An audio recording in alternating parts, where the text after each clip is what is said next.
Movable है, कहीं भी इसको आप मूव करके लेके जा सकते हैं। इजी टू मूव है, इजी टू ऑपरेट है।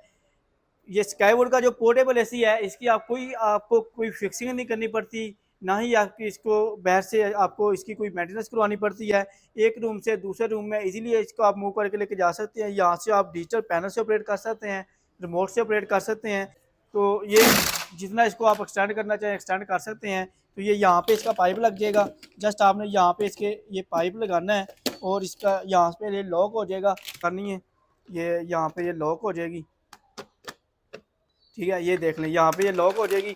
तो इस तरह आपने इसको लगा देना है, इस तरह विंडो में खड़ा कर देना है। एक साइड से इसके साथ दीवार आ जाएगी और एक साइड से साथ शीशा लग जाएगा ना, शीशा स्लाइड करके और एक रूम ठंडा हो जाए दूसरे रूम में ले जाए, दूसरा रूम ठंडा हो जाए तो तीसरे रूम में ले जाएं।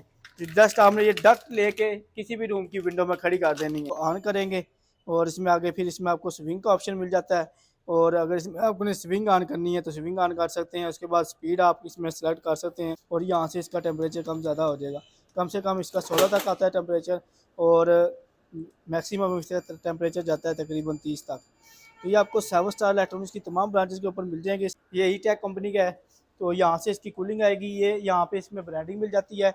और ऑप्शन चेक कर लें, यहाँ पे ऑन ऑफ का ऑप्शन है, टाइमर है, ऑप्शन मिल जाते हैं आपको, फंक्शन मिल जाते हैं जिसमें ड्राई फैन कूल का ऑप्शन मिल जाता है, स्लीप का ऑप्शन है। यहाँ से फ़ैन की स्पीड कम ज़्यादा हो जाती है और यहाँ से इसके आप टेम्परेचर को कंट्रोल कर सकते हैं। 9/10 इनकी कंडीशन होती है, ये पौने टन में है। तो इसमें आपको फंक्शन चेक करवाते हैं। ये भी मूवेबल है, इजी टू मूव है, इजी टू ऑपरेट है। एक रूम से दूसरे रूम में इजीली आप इसको मूव करके लेके जा सकते हैं। तो यहाँ से इसको आप ऑन ऑफ कर सकते हैं।